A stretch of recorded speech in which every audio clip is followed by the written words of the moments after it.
we'll just see though. I got to go back and talk with the team and see what makes the most sense. That's really all it boils down to. I'm very disciplined in the sport of boxing, in life in general. It's getting to that point, but if it makes sense, it makes sense. The numbers, I know when the numbers come out, the numbers did very well. The gate did very well. I proved that I'm a draw in the sport of boxing. I proved that the people want to see me. They come out, they support. The same thing that we talked about we were going to do in the DM before you picked Jermaine. 2026, we're doing it. Promise? Remember, you promised. You're the promoter. Well, I got you. Listen, in the DMs, I got your word on it. All right, just stand on it. So look, handle that business, okay? I don't know. You know what I mean? You know, Devin's season. I just seen something the other day. Keyshawn was saying it like, you know what I mean? He was calling Devin out when he knew he wasn't even ready. You know what I mean? He was calling Devin out when he was 5-0, knowing he wasn't ready. So that season just... Devin Haney has issued a firm demand for Keyshawn Davis to send over the contract, confidently warning that once the fight is signed, he'll systematically break Davis down and dominate him in emphatic fashion. We ain't come out wild like he does, but you know, I'm gonna break him down. I'm gonna crush him. I'm gonna step on him. Keyshawn Davis and Devin Haney have been locked in a fiery rivalry for years, driven by pride, competitiveness, and a constant battle for supremacy. Shakur as an amateur and shit. So Shakur introduced me to Floyd, Devin Haney, all that type of shit. So there's a hell of times I'm around Devin Haney and we 24 fitness playing basketball, regular shit before niggas became celebrities type shit. Or just who we are today. And it just never showed, nigga never even looked me in my eyes. Nigga never showed me respect. Like nigga never, Shakur always like, yo, this nigga Keyshawn, this, that, third. He be like, for real? That nigga still a kid. And like he just never gave me my respect. He sunned you. You know what I'm saying? So it's like, big nigga, you know goddamn well, nigga, now I'm here, nigga. And everything Shakur been saying, nigga, I lived up to it and then some. What you talking about? And he's still like, his father used to, it's crazy because my beginning of my professional career, his father used to be like, oh shit, the businessman. What's up with you? Keyshawn Davis claimed that fighting a suspected steroid user shifted his entire career perspective and said it revealed Devin Haney as being far softer than he expected. Steroids, and it changed his whole career. It changed how he talked. It changed everything.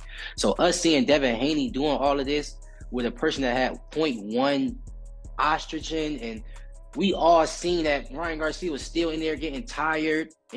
It's like, bro, I'm sorry, there's no other word to put this. You're a bitch. Excuse my language. That's how I feel. You're soft. You don't know how to take your L's.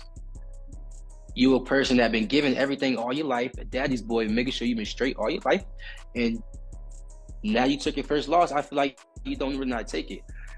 Granted, I wasn't in there fighting Ryan Garcia, but you asked me how I feel. You done took it always as suing and all that extra shit. I feel like, bro. Keyshawn Davis has been on a dominant run, highlighted by his impressive win over Jermaine Ortiz, and now he's setting his sights squarely on Devin Haney. Goes out and dominates Ortiz, beats him pillar to post, and knocks him out in the 12th round. 11th round body shot put him down. 12th round body shot took him out. I was really impressed with Keyshawn that night. How about you?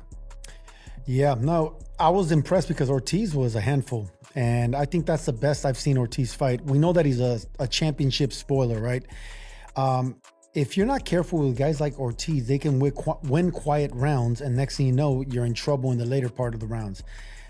This fight could have turned out that way, but Keyshawn never allowed Ortiz to play the spoiler, and he closed the show. If Keyshawn wouldn't have got that knockout in the end, then I probably would have picked apart that performance a little bit and been like, you know what, man?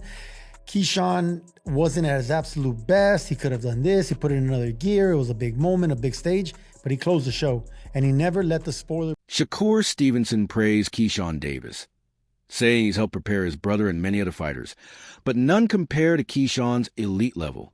Right. It's kind of, I'm not going to say it's kind of unfair.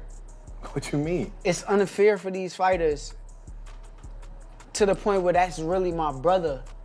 And we could really help each other and prepare for these fights. So when he going out... Tommy Smalls weighed in on the growing tension between Devin Haney and Keyshawn Davis, stressing that timing and readiness are crucial in boxing.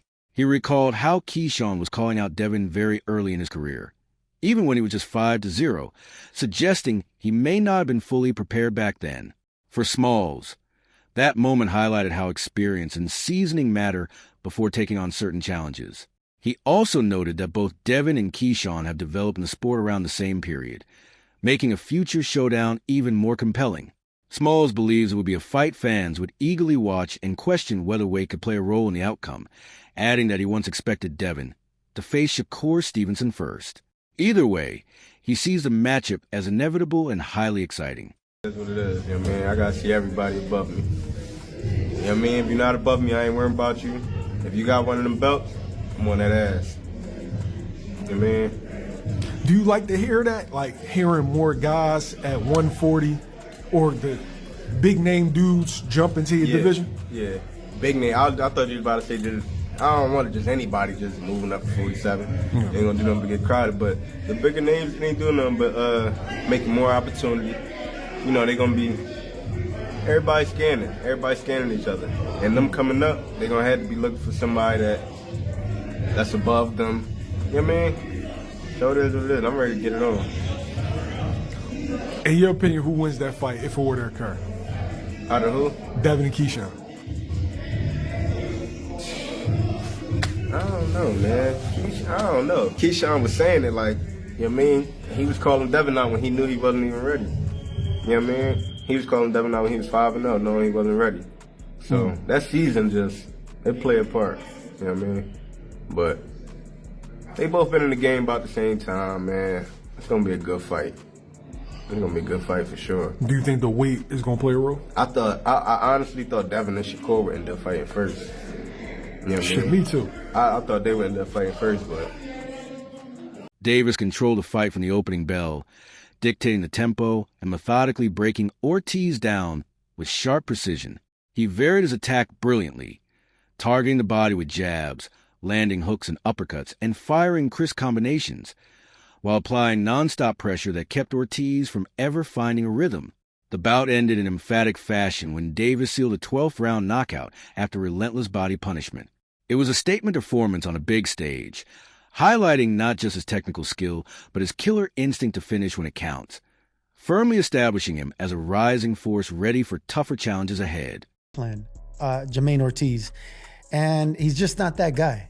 He's come up short now 3 times on the biggest stage possible. No shame losing to Loma, Lopez, and Keyshawn, but when you're getting knocked out in the last round, that's when you start questioning your stance in the top of the game. But that's credit Keyshawn, man. He closed the show and he looked incredible. I thought Keyshawn was really good. He obviously filled out the weight really well. He is a strong 140-pounder. Body work has become his MO. You go back to the Dennis Baranchik fight, knocked down Baranchik, kind of went the same way. Knocked down Baranchik in the 3rd round with a body shot, knocked him out in the 4th round. This time was the 11th and the 12th round for Jermaine Ortiz. I would disagree with you that I didn't like Ortiz's game plan. I thought he should have moved. It's not that Kean is actually a huge guy, but he fights with a mindset and approach of a much bigger man. That wraps up today's video. Stay tuned, and until next time,